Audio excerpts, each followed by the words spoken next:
Hello and welcome to Experiencing Love. I'm your host, Philip Jocks, and I'm so glad that you're here. I had a very wonderful day today. Before I tell you about that and all the downloads that I got, because I did got a couple, my mouth is on fire. Just had myself a ginger chew, which must sound so impressively weak. But hey, the truth is the truth. I love the feeling of the warmth you get from eating ginger, even though there's some more raw forms of ginger that hit way too hard, and I just can't do it quite yet. But anywho, I just had one right before recording, right after dinner, because I thought that was a good idea. I thought it was a good idea to not be able to talk as well. So, yeah, let's go. Let's continue. I had a great day today. Went on a bike ride, a quick 25 miles, easy peasy. My heart rate actually barely went up, and so I think it's time I definitely push myself further. So, I finished that bike ride, came home, did a little bit of cooking, took a nice fat nap, woke up from said nap, joined a sound healing meditation, which, if you've never done one of those before, is super fascinating. Like, the way the frequencies just kind of come together and put you in a state of, well, meditation, really, is so cool. My friend was running this class, and if anybody's wondering and if anybody wants to do it, because it is on Zoom, let me know. I would be happy to share more information on it, send you her way so you can try it out for yourselves. But I felt so amazing doing that class, and I left, did a little bit of eating, had a phone call, and prepped to start recording. So that's kind of an overview of my day to give you a little idea of the origins of where my downloads came from. But I had one, I guess around the time maybe of my nap, as well as the sound healing. And it has to do with this idea of attracting certain people into your life of a certain quality, or should I say they have certain qualities, and how even though you asked for it, you don't have to do everything that they say and do.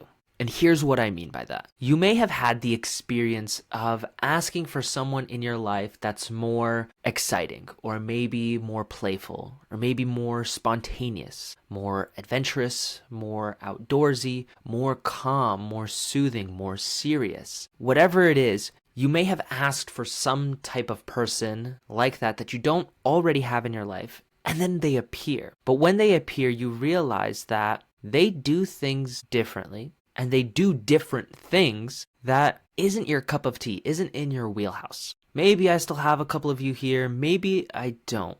But I'll explain what's happened for me, and maybe that's more relatable to you. I recently wanted to find more people in my life that are more spontaneous, more adventurous, and maybe also more self-sufficient. And that's exactly what I got. I got a list of people that were all of these things, some of these things, honestly, some even with none of these. But the point is, when these people came into my life and I saw them as spontaneous, as adventurous, as self-sufficient, I took it as, oh, I need to do what they do. And so when they would start inviting me to plans, to activities, to do things that they love to do, I almost felt this pressure, like I needed to say yes. I needed to join them. I needed to follow along. And my download today was that you don't need to do that. I am able to say, yes, I want to learn from you, and I want to do it in my own way. Because maybe the things that they're inviting you to do, maybe the specific actions they're taking, are things that don't light you up. These plans that they were making are things that they love to do. They love to go to certain places. They love to go into the city. They love to do certain activities with certain people, which I won't get into the details on that. And it was always very last minute. It was always maybe day of, day before, for some pretty big commitment ideas. And many times I've said yes, but I realize I don't need to say yes all the time. Because what I rather take is that I want to be spontaneous, yes, but about the things that I like to do. Which maybe is obvious for some of you. Maybe that's something you already do. But for me, it was kind of different. I thought in order to be spontaneous, you had to be willing to do anything at any time. Whenever someone had the idea, had the desire. But in reality, spontaneity is more like being willing to do what you want, whenever you want it, whenever the desire pops up. So I'm practicing a bit more of that. I have been for a while, let's be real. But I guess with more experiences, it becomes clear and I'm able to explain it a little bit easier. The second download that I had was that it's important for me to have a plan for doing things solo. When initially I was supposed to do things with other people. Pretty much, I had a moment where I made plans for today. I made the plans to go bike riding, and I had someone reach out telling me they wanted to go on a bike ride. And I said, sure, of course, I'm riding tomorrow. And then by this morning said that they can't join me. And so it went back to being solo. And I had this moment this morning when I saw that text, that message, and I was like, oh, you know what? Maybe I'll just cancel the bike ride today because they canceled and it's no longer going to be a group thing. I'm going to cancel. And I can't stress how important it is for you to have a plan of things that you want to do and are willing to do by yourself. Because if I didn't go on that bike ride, honestly, I probably would have thrown most of today away. I would have just sat around, probably would have played some video games, watched some shows. That's about it. But instead I exercised and I moved my body and I felt amazing for it. When things don't go according to plan for you and someone bails on you, what I want and love for you to do is to commit to whatever you can anyway. Maybe you were supposed to go into the city with your friends and they all bailed on you. If you can, still go into the city. You may change your specific plans while there, but still go on that adventure. Still choose to be self-sufficient. I've been practicing a lot recently of making plans that I'm okay doing by myself. They may be social plans, like places I can go to meet people, to play sports, to have fun, but doing it in a way that I'm okay with going by myself. I'm okay inviting someone and bringing multiple people along to this social event, but I'm also okay doing it by myself. And not only am I okay, but I'm teaching myself to thrive in doing it. One of the things I'm planning for myself in a few weeks is I want to go to the movies. And rather than think of any and all the friends that may or may not want to go to the movies, I pretty much chose a day, chose a time, and chose a movie that I wanted to go see. My plan is to go, period. If someone wants to join me, if they're interested in seeing that movie at that time and they're able to, I'd be more than happy to let them come with. But they don't have to, because I'm doing the movies for me, not for someone else, not to hang out with someone specifically, but simply because I really want to go see this movie. So that's kind of what I mean by having a plan of what to do when you're solo. I spent way too long sitting around waiting for things to happen for me. I waited for plans to come up, and every once in a while they would. But it kind of follows this mentality that I have of to see a smile, give a smile. If I want to see more plans in my life, I need to give plans first. I need to create them first. I need to create opportunities for people to join me before I'm able to join them. As soon as I learned this and started actually using it, I found one, I had way less time to do other things, or should I say, way less time to waste. And more time focused on the things that I wanted to do, the things that I wanted to experience. And so overall, my days and my weeks feel more full. And when someone invites me, like seems like inevitably happens eventually, it feels like a nice addition, not something filling a need in my life. It's like icing on the cake rather than the cake itself. So anyways, I got those 2 downloads. I got a third one from my friend today, which is a little bit of a gear shift, but it has to do with communication. We are talking in terms of business and marketing ourselves, but I saw this as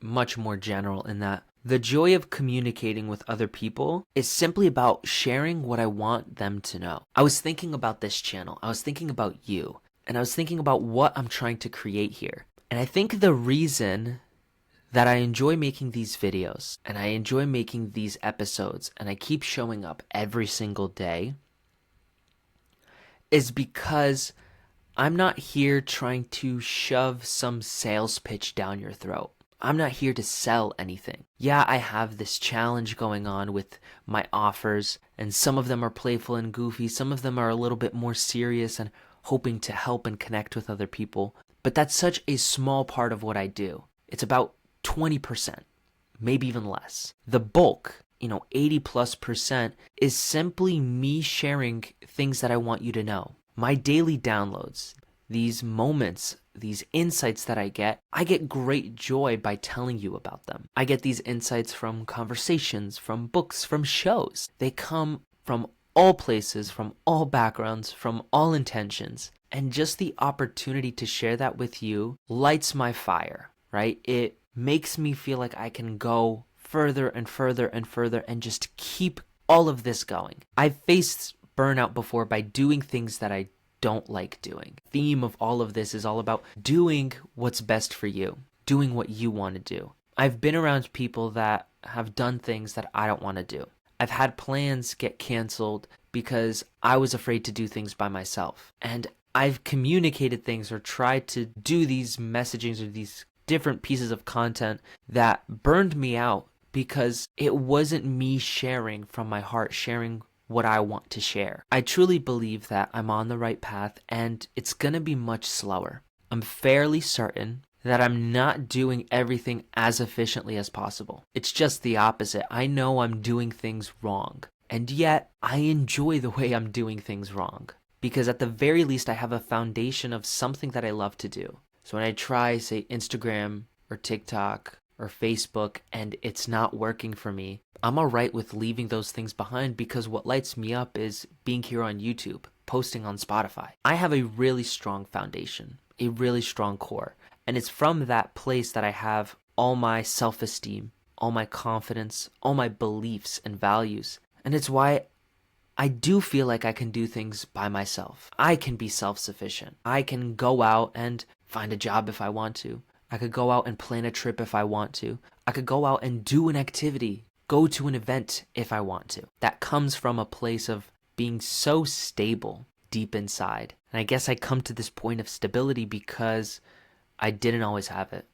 I didn't. I used to be so rocky. I used to be so, what would be the word? Maybe fragile. I needed things to be a very specific way all the time, and when they weren't, I'd crash and burn. Boy, have I crashed and burned in my time, and boy, did I do it often. But here's the thing. No crash and burn ever lasted forever. And eventually, after repeating the same one over and over again, I learned. And then I learned the lesson of the faster you learn, the less you have to experience that. And so I began to learn faster and faster and faster. And now I feel like I'm going at light speed. Now I'm making this content and figuring out exactly how I want to share what I share, what I want to do. With these daily episodes, I don't give myself enough time to really and truly record and edit properly. Like, I give myself time to record, yeah, but it's a very basic editing. I know I have plans in the future to not record this every day, but instead record maybe weekly or bi-weekly, or should I say twice a week, and spend more time in the editing process so that I can learn more on how to customize with sound and with visuals and transitions and all of this stuff so it's more appealing, more enjoyable for you. This is so much fun. It really is. Just having the ability, the freedom to be creative is one of my favorite things in my life. I'm so blessed for the experiences that I've had and for being willing and able to step into that side of me that is resourceful, that is creative, that is persistent. I wish you saw me back then. I wish you could see what I saw because I have nothing but pride for the person that I've become. Maybe I've even transformed over the last 7-8 months, but that's nothing in comparison to the last 2 or 3 years. And it only fuels my flame. It only drives me further to experience the next 2 to 3 years. Because if that all happened with the little knowledge I had then, what's going to happen with everything I have now? It's going to be so good. I can't wait to look back on these days, to look back on this episode. Maybe I'll look back on it a year from now, but I'll also look back on it 5 or 10 years from now. I'll see the way I am now, and maybe compared to how I am in the future, this will seem sad. Maybe. I doubt it, because I know in my heart of hearts I'm exactly where I'm supposed to be. Future me will know that too. I can't get to him without being here now. So for that reason, I look forward to every single day. I look forward to every single day with you, and if I have to, every single day by myself. Eventually we'll meet. Eventually we'll connect. And when that happens, I promise that I will have a smile in my heart filled with love and gratitude, just for you being you. So thank you so much for being here. Thank you so much for sharing this time with me. I hope you have a spontaneous, adventurous, and self-sufficient rest of your day. Just remember to always fill up with the love. And I look forward to seeing you in the next one. I love you.